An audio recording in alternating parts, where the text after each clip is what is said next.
This is One Sentence News, a daily podcast featuring 3 news stories with a sentence-long summary and 1 sentence of context apiece. I'm Colin Wright. This is a sponsored message. I've been using Anchor as my podcast host for a while now, and it's been a pleasure to use. Anchor offers benefits that most other hosts do not. It's free to use, but it also has a collection of tools that allow you to create a podcast completely within the Anchor website or smartphone app. They distribute your show to Apple Podcasts, Spotify, and all the other distribution channels without any additional effort on your part, and you can make money from your podcast without any minimum audience size. So you can use it as a more traditional podcast host like I do, but it's also got everything you need to start a podcast from scratch. If you're keen to give it a shot, download the free Anchor app or go to anchor.fm to get started. It's Tuesday, October 25th, 2022. Let's talk about the news. From Reuters, China's Xi clinches third term, pacts leadership with loyalists. Chinese leader Xi Jinping will continue to lead the country for at least another 5 years, following his re-inauguration at the Chinese Communist Party Congress on Sunday. This was not a surprising outcome, despite being tradition-breaking, as leaders are usually limited to 2 5-year terms in office, and analysts were mostly watching to see who would fill out the highest ranks of party leadership, as that would indicate who's really in control. Because those leadership ranks were filled to the brim with Xi loyalists, it's suspected that Xi is actually in charge, rather than serving as a figurehead leader. US-listed Chinese stocks dropped about 20% following the news of China's government reshuffle, and Hong Kong stocks dropped by about 6%.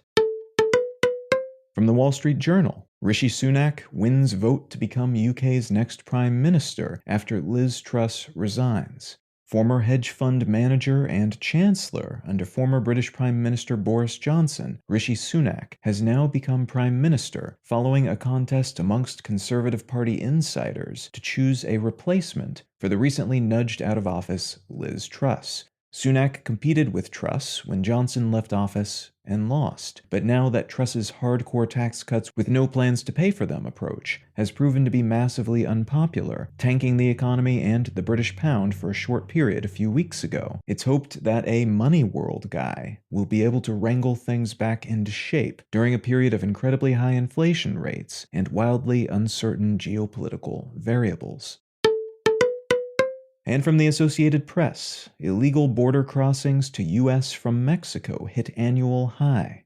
The highest ever number of illegal crossings into the United States in a single fiscal year has been reported by U.S. Customs and Border Protection. The agency tallied 225,547 stops at the U.S. border with Mexico in September alone. This increase is reflective of the fairly horrible economic and political conditions many of the folks crossing into the U.S. have been suffering back home, mostly in Venezuela, Colombia, and Nicaragua, but from Mexico and other Central American countries as well. The Biden administration has struggled with this surge, attempting to apply a pandemic-era rule that allows the government to send home anyone who crosses the border illegally. But a large number of people from countries with which the United States does not have good diplomatic relations cannot be sent home, and are thus often allowed into the states to wait while their immigration cases are heard by the overwhelmed immigration court system.